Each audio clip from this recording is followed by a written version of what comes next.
1947 থেকে 2026 ৭৯টা বছর। এই ৭৯ বছরে ভারতে 18টা জাতীয় নির্বাচন হয়েছে। 14 জন প্রধানমন্ত্রী শপথ নিয়েছেন। নেহেরু, ইন্দিরা, বাজপেয়ী থেকে মনমোহন হয়ে মোদি, তাদের নিয়ে হাজারটা সমালোচনা আছে। তবে একটা জিনিস কখনোই হয়নি, সেটা হলো গণঅভ্যুত্থানে সরকার পতন।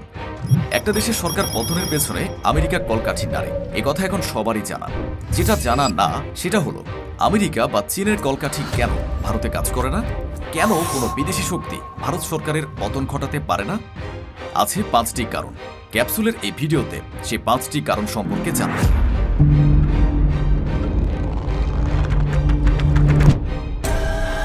ভারতে বিদেশি শক্তির হস্তক্ষেপ ব্যর্থ হওয়ার প্রথম কারণটি হল অর্থনৈতিক স্বনির্ভরতা।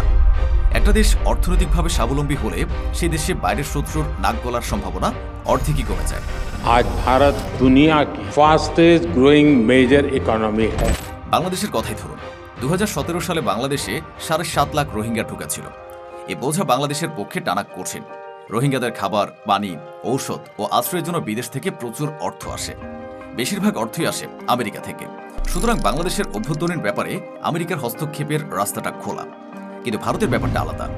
ভারতের বড় মাপের শরণার্থী বোঝা নেই, বরং ভারত নিজেই বিভিন্ন দেশকে সাহায্য দেয়।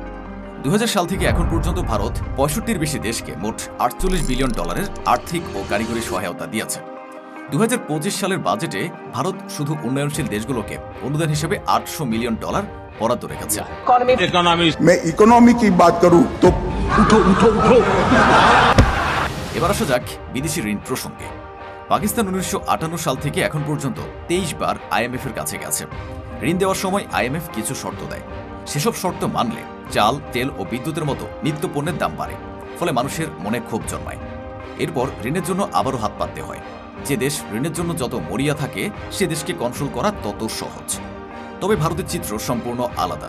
1993 সালের পর থেকে ভারত একবারও IMF এর দরজায় কড়া নাড়েনি।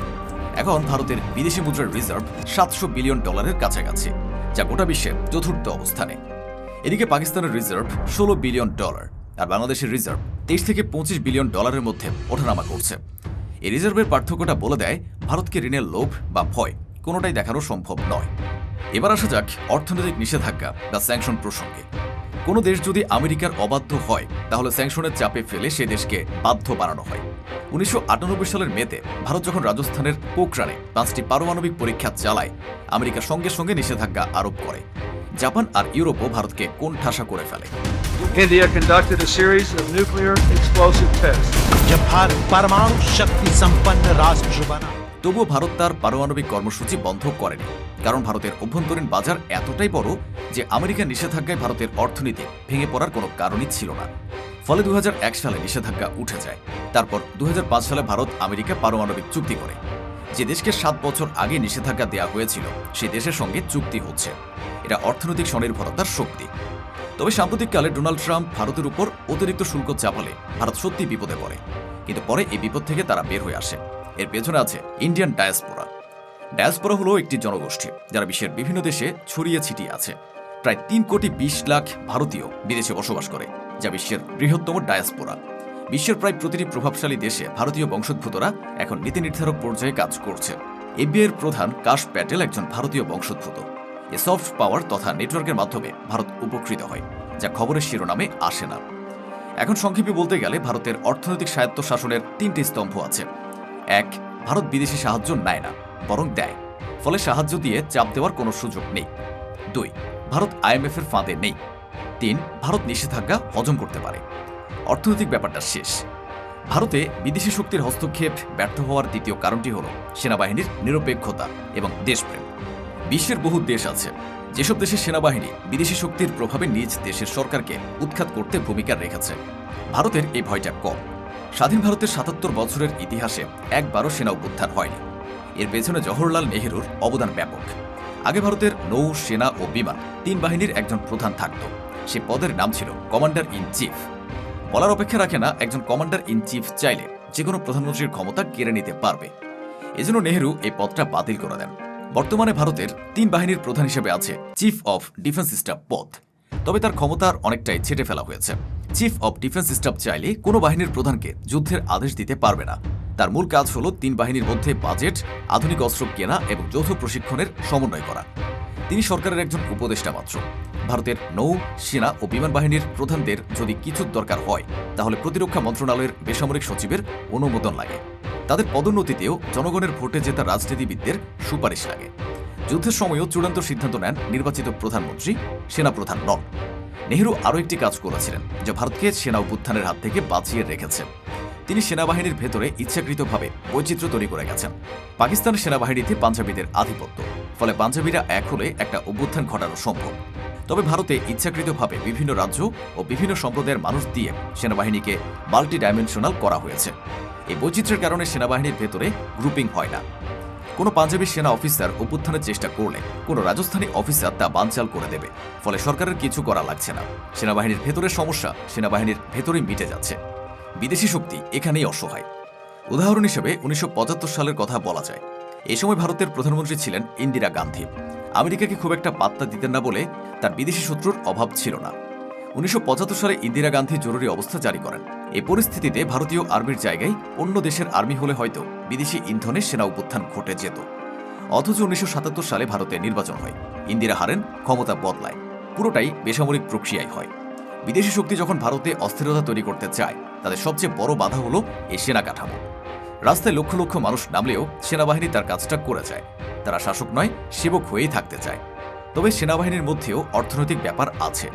বিশ্বের বেশ কিছু দেশ জাতিসংঘের শান্তিরক্ষা মিশনে কাজ করে মোটা অঙ্কের টাকা পায়। জাতিসংঘ মূলত আমেরিকার কথাতেই চলে, মানে আমেরিকা চাইলে শান্তিরক্ষী মিশনকে কাজে লাগিয়ে বিভিন্ন দেশের সেনাবাহিনীতে হস্তক্ষেপ করতে পারে। কিন্তু ভারতের ক্ষেত্রে এই সমীকরণটা খাটে না। তারা শান্তিরক্ষী মিশনের অর্থের উপর নির্ভরশীল না, কারণ ভারতের বার্ষিক প্রতিরক্ষা বাজেট প্রায় 80 থেকে 85 বিলিয়ন ডলার, যা বিশ্বের শীর্ষ 4 থেকে 5টি দেশের একটি। অথচ জাতিসংঘের পুরো বিশ্বের সমস্ত শান্তিরক্ষী মিশনের মোট বাজেটই হল মাত্র 5.4 বিলিয়ন ডলার। কিছু দেশের সেনাবাহিনী সরাসরি জাতিসংঘের ফান্ড থেকে অর্থ এনে নিজেদের ব্যবসা বা ট্রাস্ট পরিচালনা করে। তবে ভারতের সংবিধানে এবং সামরিক আইনে এটা কঠোরভাবে নিষিদ্ধ। ভারতে বিদেশি শক্তির হস্তক্ষেপ না করার তৃতীয় কারণটি হল অজিত দোভাল এবং তার গোয়েন্দা কাঠামো। অজিত দোভাল ভারতের জাতীয় নিরাপত্তা উপদেষ্টা। তার ও তার দলের কাজ কি তা বুঝতে হলে জানতে হবে একটা আন্দোলনের আগুনে কিভাবে বাইরের শক্তি ঘি ঢালে। ধরুন জনতার বিশাল বিক্ষোভ হচ্ছে, কিন্তু সরকারের পতন হচ্ছে না। এমন সময় দেখা যায় কোমলমতি একটা ছেলে গুলিবিদ্ধ হয়ে মারা গেছে। এমন সময় পুলিশ বা সেনাবাহিনীর দিকেই আঙুল ওঠে, অথচ তারা ততক্ষণ গুলি চালায় না যতক্ষণ না তাদের প্রাণের হুমকি থাকে। তাহলে গুলিটা চালালো কে? তৃতীয় পক্ষ। এই তৃতীয় পক্ষের কারণেই মানুষের ক্ষোভ 10 গুণ বেড়ে যায়, সরকার ব্যাকফুটে চলে যায়। তৃতীয় পক্ষের এই কাজকে বলা হয় ফলস ফ্ল্যাগ। অজিত দোভাল তথা গোয়েন্দা সংস্থার কাজ হলো এই তৃতীয় পক্ষকে জায়গা না দেওয়া। এটা আরো ভালোভাবে বুঝতে 2014 সালের ইউক্রেনে যেতে হবে। ইউক্রেনের কিয়েভের মাইদান স্কোয়ারে প্রেসিডেন্ট ইয়ানুকোভিচের বিরুদ্ধে বিক্ষোভ চলছিল। হঠাৎ স্নাইপার গুলিতে 50 জনের বেশি মারা গেল। দোষ গেল সরকারের উপর। ইয়ানুকোভিচ পালালেন।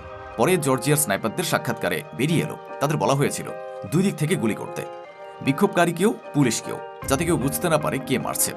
এটা একটা সুপরিকল্পিত ফলস ফ্ল্যাগ অপারেশন ছিল। এছাড়া 2002 সালের ভেনেজুয়েলায় চাভেজকে উৎখাত করার পরিকল্পনায় বিরোধী স্নাইপাররা চাভেজ সমর্থকদের ভিড়ে গুলি চালায়। তারপর সেটা চাভেজের বাহিনীর উপর চাপানো হয়। এখন প্রশ্ন হলো অজিত দোভাল এই ফলস ফ্ল্যাগিং কিভাবে ঠেকায়? এখানে 2টি স্তর আছে। প্রথম স্তর হলো গোড়াতেই আঘাত হানা। ফলস ফ্ল্যাগ অপারেশনের সবচেয়ে বড় দুর্বলতা হলো পরিকল্পনার সময় তথ্য ফাঁস হয়। স্নাইপার আনতে হয়, অস্ত্র আনতে হয়, অর্থ পাঠাতে হয়, স্নাইপারকে পজিশনে বসাতে হয়। এই পুরো চেইন কোথাও না কোথাও ভারতের ইন্টেলিজেন্স ব্যুরো তথা আইবির সোর্স থাকে। তারা শুরুতে খবর পেয়ে যায়। দ্বিতীয় স্তর হলো মাঠ নিয়ন্ত্রণ।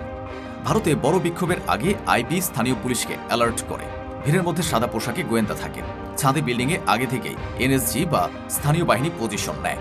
অপরিচিত মুখ, অদ্ভুত আচরণ, ব্যাগ নিয়ে সন্দেহজনক কারোর ঘোরাঘুরি, এগুলো রিয়েল টাইম মনিটর হয়। ফলে পরিকল্পনা সফল হলেও পরিকল্পনা বাস্তবায়ন সফল হওয়ার চান্স কম থাকে। একটা দেশে গণ আন্দোলন শুরু হলে সে আন্দোলনে বাইরের দেশ থেকে অর্থ ঢালা হয়। ভারত তার সার্বভৌমত্ব রক্ষার জন্য এই টাকা আসার চ্যানেল বন্ধ করতে তৎপর। 2014 থেকে এখন পর্যন্ত 20,000-এর বেশি এনজিওর লাইসেন্স বাতিল হয়েছে, কারণ এনজিওর মাধ্যমে সহজেই বিদেশি অর্থ দেশে আনা যায়। 2020 সালে আইন করা হয়েছে বিদেশি অনুদান গ্রহণকারী এনজিও, ট্রাস্ট ও অন্যান্য সংস্থাকে নয়াদিল্লির স্টেট ব্যাংক অফ ইন্ডিয়া এর মেইন ব্রাঞ্চে অর্থ নিতে হবে। বিদেশ থেকে আসা অর্থ প্রথমে এই শাখায় জমা হবে, তারপর সেখান থেকে তারা চাইলে অন্য ব্যাংকে অর্থ স্থানান্তর করতে পারবে। ফলে বিদেশ থেকে কিভাবে কত টাকা আসছে তা এখন সরকারের নজরদারিতে। যখনই কোনো সংস্থা সন্দেহের তালিকায় আসে, সে সংস্থার বিরুদ্ধে তদন্ত শুরু হয়। নেদারল্যান্ডসের আমস্টারডম থেকে পরিচালিত পরিবেশবাদী সংস্থা গ্রিন পিসকে 2015 সালে ভারত থেকে কার্যত বের করে দেওয়া হয়েছিল, কারণ আইবি রিপোর্ট দিয়েছিল এই সংস্থা ভারতের নিউক্লিয়ার প্লান্ট ও শিল্প প্রকল্পের বিরুদ্ধে আন্দোলনে অর্থ দিচ্ছে। ভারতের নিরাপত্তা অভিভাবক হিসেবে অজিত দোভাল এমন একটা কাজ করে দেখিয়েছেন যা তার আগে কেউ করেননি। দোভাল নিজে আইবিতে থাকার সময় মাল্টি এজেন্সি সেন্টার বা ম্যাক তৈরি করেছিলেন। এটার কাজ হলো আইবি, সামরিক গোয়েন্দা, রাজ্য পুলিশ ও এনআইএ সবার তথ্য রিয়েল টাইমে একটি জায়গায় আনা। আগে এই সংস্থাগুলো নিজেদের মধ্যে তথ্য শেয়ার করতো না, ফলে একটা সংস্থা জানতো না অন্যটা কি করে। ম্যাক সেই সমস্যার সমাধান করেছে। 2014 সালে নরেন্দ্র মোদী ক্ষমতায় এসে দোভালকে জাতীয় নিরাপত্তা উপদেষ্টা বানান। তারপর থেকে দোভাল টানা 3য় মেয়াদে এই পদে আছেন। 2016 সালে সার্জিক্যাল স্ট্রাইক, 2019 সালে বালাকোট এয়ার স্ট্রাইক, 370 ধারা বাতিল, এই তিনটির প্রতিটিতে দোভালের পরিকল্পনা ছিল বলে জানা যায়। দোভাল একবার পাকিস্তানকে সরাসরি বলেছিলেন, তোমরা যদি আরেকটা মুম্বাই হামলা করো, তোমরা বেলুচিস্তান হারাবে। একজন গোয়েন্দা প্রধান প্রকাশ্যে বলছেন, আমরা তোমাদের ভেতরে ঢুকে কাজ করার ক্ষমতা রাখি। সুতরাং ভারতকে অশান্ত করার আগে পাকিস্তান দুইবার ভাববে। সব মিলিয়ে অজিত দোভাল ভারতের নিরাপত্তা ব্যবস্থার খুঁটি হয়ে আছেন। ভারতে বিদেশি শক্তির হস্তক্ষেপ ব্যর্থ হওয়ার চতুর্থ কারণ হল পারমাণবিক শক্তি ও সামরিক সক্ষমতা। কোনো সরকারকে ফেলে দিতে হলে তাকে সামরিকভাবে চাপ দেওয়া লাগে। 1953 সালে সিআইএ ইরানের সরকার মোসাদ্দেককে উৎখাত করেছিল মাত্র কয়েক সপ্তাহে, কারণ ইরান তখন আজকের মতো ক্ষমতাধর ছিল না। ইরানের হাতে পরমাণু অস্ত্র ছিল না। ভারতের ক্ষেত্রে এই হিসাব কাজ করবে না। ভারতের সামরিক হস্তক্ষেপ মানে পারমাণবিক সংঘাতের ঝুঁকি। সে ঝুঁকি নেওয়ার সাহস কারণ নেই। 2026 সালের হিসাবে ভারতের পারমাণবিক মজুদ প্রায় 190টি ওয়ারহেড। এই 190টি ওয়ারহেড মাটি থেকে, আকাশ থেকে এবং সমুদ্রের গভীর থেকে ছোড়ার ক্ষমতা ভারতের আছে। এটাকে বলা হয় পারমাণবিক ট্রায়াড, মানে 3টা আলাদা জায়গা থেকে একসাথে আঘাত করার ক্ষমতা। ভারতের আছে অগ্নি মিসাইল সিরিজ। অগ্নি 5-এর সর্বোচ্চ পাল্লা 7 থেকে 8,000 কিলোমিটার, মানে বেইজিং, মস্কো এমনকি ইউরোপের একটি বড় অংশ অগ্নি 5-এর নাগালের মধ্যে। ভারতের আকাশে আছে রাফাল, মিরাজ 2000 এবং সুখোই 30। এই বিমানগুলো পারমাণবিক বোমা বহন করতে সক্ষম। আর সমুদ্রে আছে আইএনএস অরিহন্ত এবং আইএনএস ওরিঘাট, পারমাণবিক চালিত সাবমেরিন, যেটা থেকে K-15 এবং K-4 ব্যালিস্টিক মিসাইল ছোড়া যায়। 1998 সালে ভারত পরমাণু পরীক্ষা চালালে পরাশক্তির নিষেধাজ্ঞা দিলেও সামরিক পদক্ষেপ নেওয়ার সাহস করেনি। ভারতের পারমাণবিক নীতি হল নো ফার্স্ট ইউজ, মানে আগে পারমাণবিক অস্ত্র ব্যবহার করবে না, কিন্তু আমাদের উপর ব্যবহার করলে ব্যাপক পাল্টা আঘাত হবে। পারমাণবিক অস্ত্রের বাইরে ভারতের প্রচলিত সামরিক শক্তিও দিন দিন বাড়ছে। সক্রিয় সেনা সদস্যের সংখ্যায় ভারত বিশ্বের দ্বিতীয় বা তৃতীয়। 2023-24 সালে ভারত বিশ্বের সবচেয়ে বড় অস্ত্র আমদানিকারক দেশ থেকে বের হয়ে ধীরে ধীরে অস্ত্র রপ্তানিকারক দেশে পরিণত হচ্ছে। মেড ইন ইন্ডিয়া প্রতিরক্ষা সরঞ্জাম এখন 85টি দেশে যাচ্ছে। সুতরাং পরমাণু শক্তি ও বিশাল সেনাবাহিনীর কারণে ভারতের চরকায় অন্যরা তেল দিতে আসে না। পঞ্চম এবং সর্বশেষ কারণ হল ভারতের গণতান্ত্রিক পবিত্রতা। রাহুল গান্ধী আর নরেন্দ্র মোদী সারাদিন একে অপরকে গালমন্দ করে, সন্ধ্যায় দেশের স্বার্থে দুজন আলোচনার টেবিলে বসে যায়। 2019 সালে পুলওয়ামায় পাকিস্তান সমর্থিত সন্ত্রাসীরা 44 জন CRPF জওয়ানকে হত্যা করে। সেদিন কেন্দ্রীয় স্বরাষ্ট্রমন্ত্রী রাজনাথ সিং সর্বদলীয় বৈঠক ডাকেন। কংগ্রেস, তৃণমূল, বাম, আম আদমি পার্টি সবাই সেই বৈঠকে আসে। সব রাজনৈতিক দল একসাথে প্রস্তাব পাশ করে যে ভারত সন্ত্রাসবাদের বিরুদ্ধে লড়াই এক। যে কংগ্রেস সকালে বিজেপির তুলোধুনো করেছে, সে কংগ্রেস বিকালে মোদী সরকারের জরুরি সভায় অংশ নিয়েছে। এটা একটা বিচ্ছিন্ন ঘটনা নয়, বহুবার এমন ঘটেছে। ভারতে যদি কখনো সরকার পড়ে যাওয়ার অবস্থা হয়ও, তাহলে দ্রুত নির্বাচন হবে। এরপর নির্বাচিত সরকার দেশের ক্ষমতায় বসবে। ভাবছেন এর এমন কি? আসলে নিয়মিত সুষ্ঠু নির্বাচন হলে সেই দেশে বিদেশি চক্রান্তকারীরা কখনোই সুবিধা করতে পারে না। যারা সরকার ফেলে দিতে চায় তাদের কথা ভাবুন। তারা কেন সরকারের পতন চায়? কারণ তারা পছন্দের পুতুলকে ক্ষমতায় বসাতে চায়। এখন সরকারের পতন হলেও যেহেতু ভোট হচ্ছে, তাহলে সেই পছন্দের ব্যক্তিকে ভোটে জিতে আসতে হবে। আর যার ভোটে জেতার ক্ষমতা আছে, সে কেন সরকার ফেলে দেওয়ার চক্রান্তের অংশ হবে? সে তো পরবর্তী নির্বাচনে জিতে ক্ষমতায় আসতে পারে। তাই ভারতে বিদেশি শক্তির পছন্দের নেতাকে ক্ষমতায় আনতে হলে আগে থাকে ভারতের প্রায় 100 কোটি ভোটারের কাছে পছন্দের বানাতে হবে।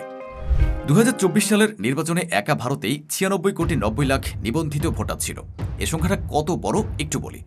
ভারতের এই ভোটার সংখ্যা একটা G7 দেশগুলোর মোট ভোটারের 1.5 গুণ এবং ইউরোপীয় ইউনিয়নের সব 27টি দেশের মোট ভোটারের 2.5 গুণ। এই 100 কোটি মানুষ 7টা ভিন্ন জনগোষ্ঠীতে বিভক্ত। ধর্মে বিভক্ত, জাতি বিভক্ত, রাজ্যে বিভক্ত। তামিলনাড়ুর ভোটার যা চায় উত্তরপ্রদেশের ভোটার তা চায় না। পাঞ্জাবের ভোটারের চাওয়া কেরালার ভোটারের চাওয়া থেকে আলাদা। এই বিশাল বৈচিত্র্যময় জনগোষ্ঠীকে একটি বিদেশি পছন্দের নেতার দিকে ঘোরানো অসম্ভব। এটাই গণতন্ত্রের সৌন্দর্য। তাই সব মিলিয়ে বলা যায় ভারতে বিদেশি হস্তক্ষেপ ব্যর্থ হওয়ার পেছনে কোনো একটা কারণ নেই, 5টা কারণ একসাথে কাজ করছে। অর্থনৈতিক স্বনির্ভরতা, সেনাদের নিরপেক্ষতা, দোভালের গোয়েন্দা প্রাচীর, পারমাণবিক শক্তি এবং গণতান্ত্রিক পবিত্রতা। এই 5টা দেয়াল একসাথে দাঁড়িয়ে আছে। একটা ভাঙলেও বাকিগুলো দাঁড়িয়ে থাকবে। এটাই ভারতকে আলাদা করে, এটাই ভারতের আসল শক্তি।